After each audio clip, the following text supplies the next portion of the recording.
এজন মূৰ্খ ল'ৰাৰ কাহিনী। আহকচোন আজি কাহিনীটো শুনো।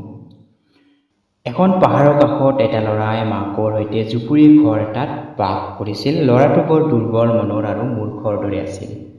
তাৰ লগৰ দুষ্ট প্ৰকৃতিৰ ল'ৰাবোৰে তাক বেয়া আৰু অবাস্তৱ অসত্য কথা কৈ আনন্দ পাইছিল। সমনীয়াৰ মাজত সি এটা বহুৱাৰ দৰে আছিল। এদিন সি পথাৰৰ ফালে ফুৰিবলৈ গৈছিল। বহুত ফুল ফুলি থকা দেখি তাৰে কিছুমান ফুল গোটাই আনিবলৈ মন কৰিছিল আৰু ফুল গোটাবলৈ বিচাৰোঁতে এজন বাটৰুৱাই তাক মাত লগাইছিল। ঐ, কি কৰিছ?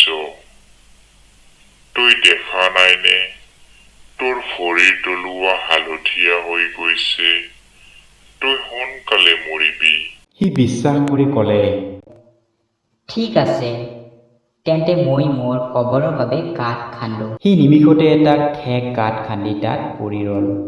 মৃত্যুৰ বাবে এয়া যেন তেওঁৰেই মূৰ্খামি।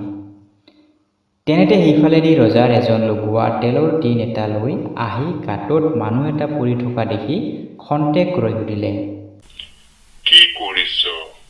ল'ৰাটোৱে ক'লে, মোৰ ভৰিৰ তলুৱা হালধীয়া হৈ গৈ আছে। মই মৰিম, সেয়ে কবৰৰ গাঁত খান্দি ইয়াতে মৰাৰ বাবে পৰি আছো। ৰজাৰ চাকৰে খং কৰি ক'লে, মূৰ্খ, তই মৰিব লগা হলে এনেদৰে কথাকে কব নোৱাৰা।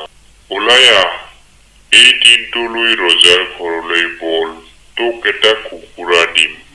কুকুৰা দিবা? সি ওলাই আহিল। ৰজাৰ লগুৱাৰ পৰা ল'ৰাটোৱে তেলৰ টিনটো লৈ ৰজাৰ ওচৰলৈ যাবলৈ ধৰিলে।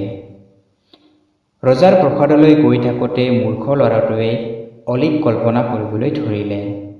সি ভাবিলে, ৰজাই এটা কুকুৰা দিব, কুকুৰাই কণী পাৰিব, পোৱালি হ'ব, সেই পোৱালি ডাঙৰ হ'লে বজাৰত বিক্ৰী কৰিব, বহুত টকা পাব। সেই টকাৰে এজনী গাই কিনিব, গাইৰ পোৱালি হ'ব, পোৱালি বেচি আৰু বহুত টকা কৰিব, টকাৰ গছ কৰিব, সেই টকাৰে এটা সুন্দৰ ঘৰ বনাব, তাৰ পাছত এজনী ধুনীয়া ছোৱালী বিয়া পাতিব, এটা সন্তান জন্ম হ'ব, তাক শিক্ষাৰ প্ৰতি বৰ যত্ন ল'ব, সি যদি ভাল হয় তাক খুব মৰম কৰিব, কিন্তু দুষ্ট হ'লে তাক শাসনো কৰিব।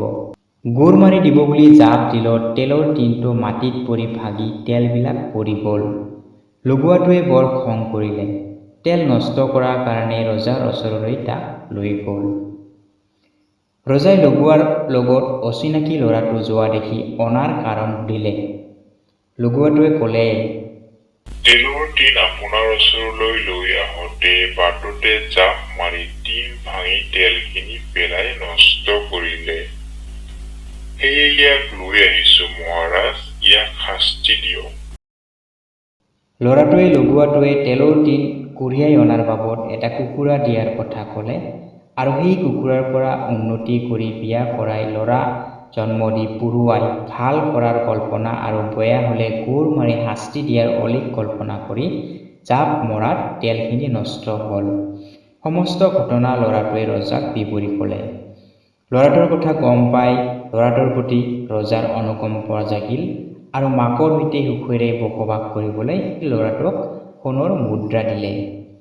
গতিকে শ্ৰোতা বন্ধুসকল, এইখিনি আছিল আজিৰ কাহিনীটো। কাহিনীটো চাই কেনে পালে অনুগ্ৰহ কৰি আপোনালোকে কমেণ্ট ছেকশ্যনত জনাব বুলি আশা কৰিছোঁ। আৰু আপুনি যদি চেনেলটোলৈ প্ৰথমবাৰ আহিছে, অনুগ্ৰহ কৰি আপুনি চেনেলটো ছাবস্ক্ৰাইব কৰি ল'ব, লগতে শ্বেয়াৰ আৰু লাইক কৰিব। ধন্যবাদ।